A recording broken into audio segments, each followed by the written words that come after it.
Boxing has always been associated as the pain game. Going into a ring with a fellow fighter and coming out either battered and bruised with a defeat ringing in your ears, or a bloodied face and a win under your belt.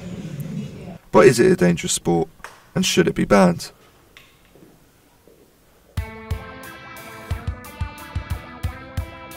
Monica Harris was a professional female boxer. Now, currently a model and presenter, was in her prime before retiring due to personal reasons. But with her established career in professional boxing, she believes the dangers in this hands-on sport are noticeable, but doesn't think they can be prevented. Not really. I mean, the thing is, there's talk that like head guards and things like that make it actually worse. Because obviously when you get punched in the head, your brain's rattling in your head, and then if you've got like a head guard, then obviously that's rattling, your head's rattling inside the head guard. So some people say that it makes the risk more risky, if you like. I don't know what they could do to make the sport safer. I don't really know. Monica later expressed that once you step into the ring, you assemble this do or die mentality. Yeah, it's absolutely true. I mean, like I said, I had a torn shoulder, grade 2 tear on my rotator cuff. I couldn't even extend my arm, let alone throw a punch. But when I was in the ring, I battered the girl because it's do or die, isn't it? It's like either you're going to get beat or you beat the other person. So you don't, like, pain doesn't come into it. As soon as adrenaline starts going in your body, like, you don't really feel it. Like, you brush it off. Before this fight, Monica heard the news of her close friend, Michael Norgrove, who died whilst fighting in the ring. It was stated to be a non-contest fight against Tom Bowen, but Michael collapsed and became one of 48 professionals who have died through injuries sustained in the ring. After this, she swore never to box again, but considering the pain and traumatic state she was in, she didn't want to let anybody down. It was hard because he died 6 days before my fight, and he was sick in hospital like 2 weeks leading up to my fight. Obviously I was there, I saw it. It was difficult, I'm not going to lie. Like, it was it was probably one of the toughest weeks of my life. I had the press hounding us, I had to go and train and I didn't want to do it. I didn't want to fight because obviously what had happened. I just immediately hated the sport. I really did. Like, I didn't want to be involved in it. Like, I had to go and do a presenting job. I didn't want to do that. Like, it was just horrendous. It was absolutely horrendous. The day of my fight, I just had to try and dig deep. That's what you get taught in boxing. You get taught to carry on when you can't. That's one of the good skills that I've learned, like, that I can apply to my life anyway, just day in, day out. You get taught to dig deep, do you know what I mean? So I had to dig deep. I had to not let the girl that I was fighting down. I had to not let the promoter down. And obviously, like, all the people that had bought tickets, I had sold like 80 tickets for people just coming to watch us fight. And I didn't want to let anyone down, but at the same time, I just didn't want to do the fight, to be honest. Like, it was hard. Monica gave a strong, real-life view about the sport. But it was time to understand the current climate of boxing from a current undefeated boxer, based at Southampton ABC Gym.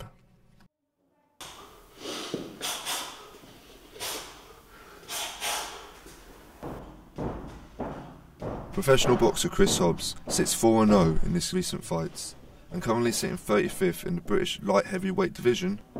Hobbs gave us an understanding of the difference in training and fighting styles between professional and amateur boxers. Amateurs train for shorter times, shorter small sprints, and they're over more of a point scoring system where they're landed for clean punches, seeing the head rock back. So there's a lot more speed, whereas a lot more strength, a lot more power, a lot more just that strong, that grit. And we do longer rounds and further distance. Hobbs spoke of how he got into boxing, as the movies and media were a huge influence for a former British soldier, keeping him disciplined outside the ring.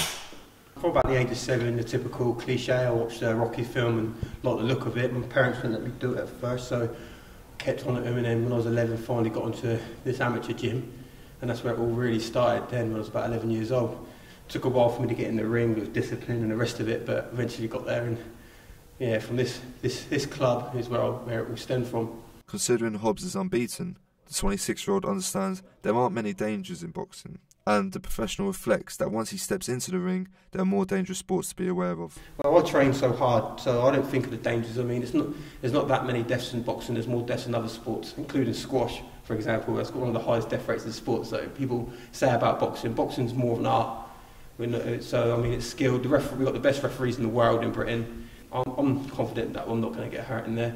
And physical pain, you don't feel it in there anyway because you've got adrenaline going. There has been speculation that boxing should be banned, but when this subject was mentioned to Hobbs, he gave a blunt answer. Never. It made me a better person. If it wasn't for boxing, I'd probably be out front in the streets and causing trouble, and it kept me disciplined, kept me off going, doing what some of my friends did. It kept me off going on the drug path and then the booze path. I stay clean and clean living. Hobbs went on to explain how he trains leading up to a fight. I prepare for my fight by just general training, eating right. I'm up every morning, 5:30 running. I do sprint work, track work, and then I'll be in the gym every night. Pad work, plenty of sparring, top class sparring that makes a difference, it pushes you on. Pad work and then plenty of circuit work. I mean, there's loads that go on towards being a pro boxer. It's not all the training and stuff as well. There's a lot of ticket selling and promotion that needs to be done, but that's how it goes.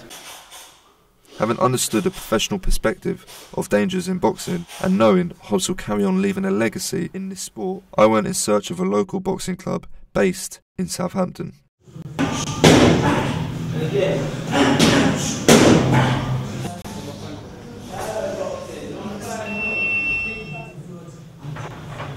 Batten's Boxing Gym was founded in 2004, and since then it has grown to take in a number of boxers wanting to find a way in the sport or to keep fit, as Coach Steve Barnes wants this gym to improve massively over the next few years. We've been growing every year.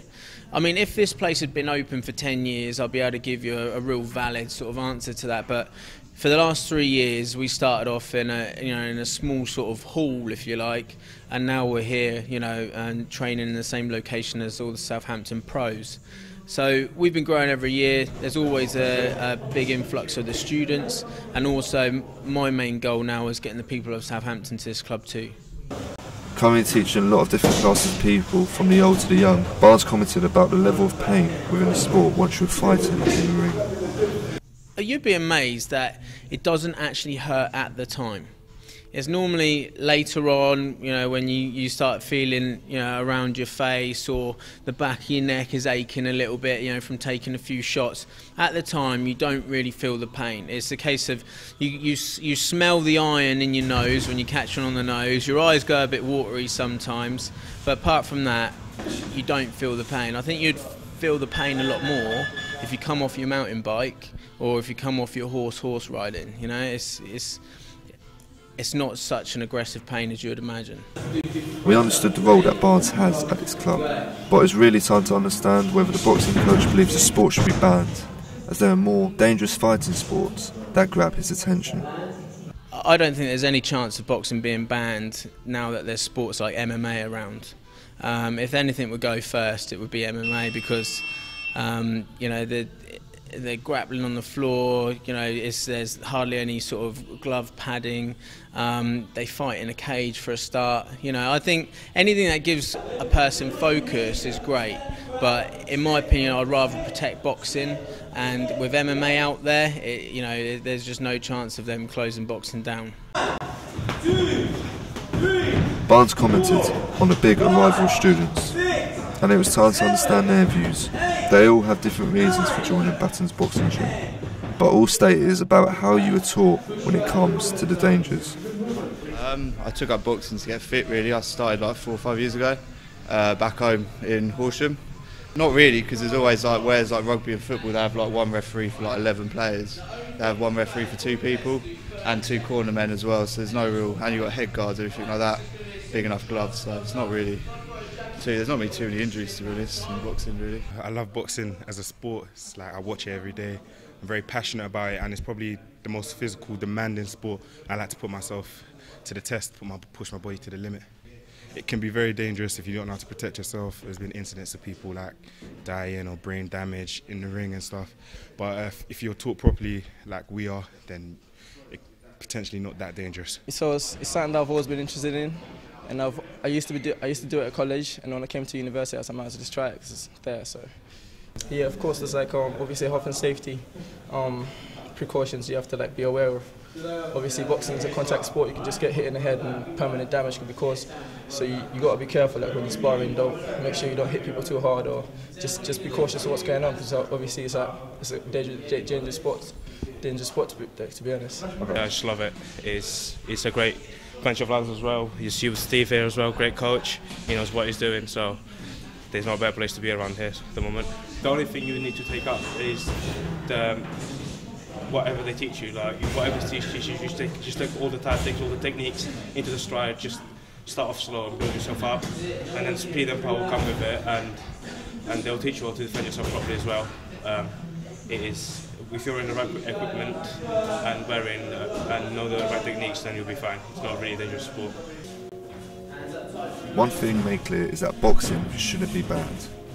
As once you step into the ring and the crowd are pushing you on, adrenaline kicks in and pain runs from your mind, as you shadow what you've been taught over the last few months. But maybe it's time to let the sport run its course, as icons continue to be created from this profession. James Keith, reporting.